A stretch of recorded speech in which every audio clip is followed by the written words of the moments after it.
Hi guys, hope everybody's doing okay today. This is D Durrell with D Durrell Life Solutions. Today we're going to talk about is I'm going to give a mental health analysis, kind of a critique, mental health assessment um, from my vantage point of the black dope dealer in America. So what I'm going to tend to do today, what I'm going to attempt to do is to give some clarity to the overall mental health makeup of a dope dealer that's operating in the black community. And I'm talking about the typical black drug dealer. Um, what I'm going to say that when you look at the complexity of those that participate in the drug trade, a lot of these individuals can come from a variety of different backgrounds. I know that when we think of the black dope dealer, we think of a person that lives in the ghetto, who grew up very poor, and at some point in time in his life, due to wanting certain things and materialism, engaged in drug dealing probably in his mid to later teens, and eventually gradually continued on this process as an adult. And his rise to stardom is pushing product, and the more he earned, the more he spent. We're looking at a person that is stereotyped as having a lot of women, may have a lot of children, wear fancy clothes, fancy cars, listens to rap music, lives a very, what I say, worldly lifestyle, lack of morals, a person that only cares about himself, may have traits of narcissism, um, may be very violent, has stolen, killed, and did a lot of different things that are seen as antisocial like behavior. We want to understand is that there are people that in the drug game who lived perfectly normal lives, who lived middle class lifestyles that wanted to engage in this type of lifestyle because they wanted to make the quick, fast money. I want you to understand that there are tons of people that basically engage in this lifestyle that don't necessarily want to do this long term. We have to understand that there's some people in this lifestyle who had no other options. They were dealt a very poor hand from birth, in which they were probably born into this game, in which the parents that they had probably engaged in this same type of behavior, at least one parent, particularly their father, or the lack of a father, in which they were put in harsh economic conditions, in which selling drugs in order to make money quickly was the best opportunity for them to survive. You see, we tend to think that some of these people, that the average black drug dealer, and even the white ones or even others, they had a choice. We want to tend to believe that these people had an array of opportunities, and it's just that they chose to go the wrong route. What we fail to understand is that when you are born into adverse situations, at abject poverty, you don't necessarily perceive things as others do as it relates to the law, as it relates to what is moral, what's immoral, as it relates to what's good and bad for you, yourself, your family. You're in a mindset of, I have to get it when I can get it. I don't mind being about that life, because being about that life yields me positive gains so that I can take care of myself, my family, my kids, and so forth. We want to understand that a lot of these guys that participate in the drug game, they benefit others who are less fortunate than them. Many of these guys benefit their families. They do it as a means of taking care of their mom, their sisters, brothers, because of the lack of a father in the home. And many young black youth get into drugs, into selling drugs, because they don't have a stable income, a stable household.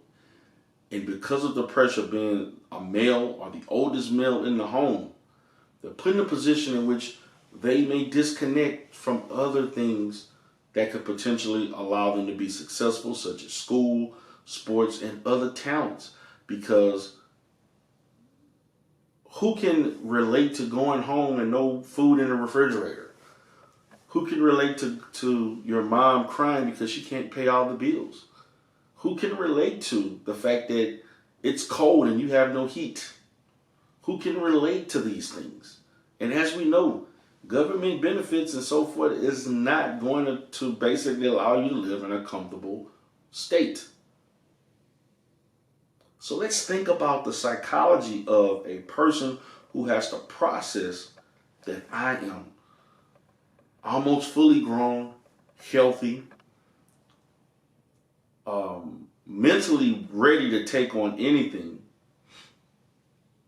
And I'm in a condition where I need to earn in order to benefit myself and be a benefit to others. And yes, you do have those that, hey, they buy stupid things with their money, fancy cars, tennis shoes, clothing, all the stereotypical things. But let's not forget that for many of these guys, this is their only option. They have no other options. Going to jail, high recidivism rates, 4th grade reading level, quitting school in the 8th, 9th grade, no skills, growing up in a culture where everybody who is living good is committing some level of crime. They lack the visuals of a law-abiding citizen or black male who is doing things the right way and is successful. They lack that. They cannot relate. They don't know what that imagery looks like besides what they may visualize or see on television. You see, all the people who are successful, who are living well, driving big cars, dressing nice, the women, they're usually guys outside of if they are guys in sports and entertainment and rap and hip hop. They're usually guys who are selling drugs in the drug trade or they're participating in other illegal activity. They see the things that they have accomplished as a positive reinforcement to why they continue to do so. You see, nobody's in selling drugs to be broke. People are selling drugs to get rich and get richer and to live highly comfortable lifestyles. Look at The Wire. The Wire to me is a testament of all of the nuances of a drug dealer. You got the low-level drug dealer. You have the kids who are teenagers getting into this stuff because of a lack of parenting and a lack of thinking that getting an education will benefit them in the long term. Also, they are in many ways supervised and molded by older men who are actually seen as successful. You see, they don't have college educated men to look up to. They don't have high school guys who graduated from high school who live and living a nice middle class lifestyle. They don't have that image to look at. And I'm talking about men and women because there are tons of successful female drug dealers. Yes, there's a large sense of materialism that goes on. Yes, there's a large percentage of showing off and balling and that whole culture of misogynistic behavior towards women, making it rain in the strip clubs, having multiple women that they're spending exorbitant amounts of money taking them shopping and giving them what they want. There are tons of women who love men like that, who are willing to splurge on them with the money that they have obtained through that level of work. You see, when you're in a position, when you are lacking everything, your basic needs, as I talked about in other videos, as it relates to safety needs, physiological needs and so forth, When you lack those things, it tends to maneuver a person to find ways to get out of that position, regardless of if that solution to the problem is legal or not. See, criminals are not born, criminals are made. And then many times criminals are made based on the environment that they grew up in. And if the environment does not provide solutions for them, these young men will find solutions themselves, and they don't care how others perceive it. That's why you hear many guys like that, particularly as their mindset is personified in hip hop and other forms of music, such as I gotta get mine. I gotta get the bag. You see, when you say things like that, I have to get money. You know, when you say things about getting money at all costs, that speaks to the lack of morality, and it speaks to the lack of wherewithal, whether or not you care about the consequences of you obtaining this money and the long-term effects. It's a short-lived game. Very few people live through it for to their 50s and 60s and retire. Many of these guys will go to jail, and many of these guys may get killed, may be murdered for their participation in this type of activity. Many of these guys are going to go to jail for a long time. They're going to miss their family. They're going to miss people that they care about. This is what happens to the typical drug dealer. This is what happens to the guy that's in it for 5, 10, 15 or more years. You're going to probably high percentage chance of you getting caught and going to jail.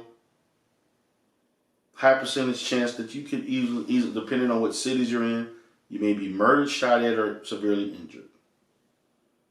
See, it doesn't sound like a very glamorous field of work, as in The Wire. The drug dealing business was not as glamorous.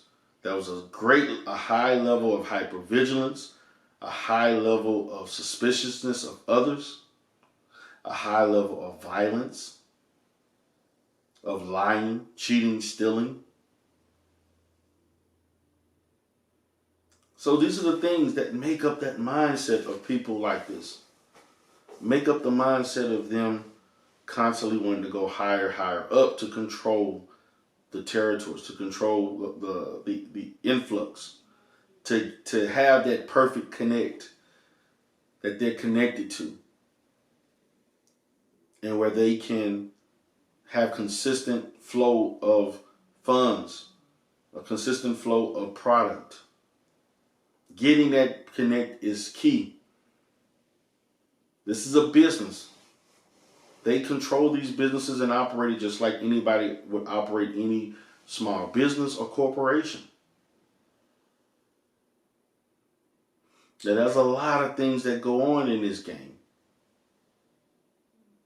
Lots of things that are done and said. You constantly have to be on the watch. Hell, I think it's difficult for even many of these guys to go to sleep and get a good night's sleep. You can get really very paranoid. It's not a lifestyle of you being at ease with yourself, constantly when there's others trying to take it away, even those that are closely bonded to you. So, for the average drug dealer, this type of lifestyle is not the best. It's not a happy lifestyle. It's not a easygoing lifestyle. It's not a lifestyle where you can relax and enjoy life. Yes, you may enjoy doing certain things for a short period of time, but your freedom, your life is constantly at risk. And that's the truth. So guys, for anyone that has had that history, anyone that has been involved in that, please respond to this video. Please subscribe and share. Please talk to us about being arrested, friends of yours getting killed and getting arrested. Mothers are crying because their son has been killed or severely injured because of things that go on in this game. That's the truth. There's always an untold story. More of these untold stories need to be made light of so that the future generations will make better decisions as it involves their participation in these reckless activities that actually harm the community. So guys, I hope you enjoyed the video about the black drug dealer, a mental health analysis. Please subscribe and share.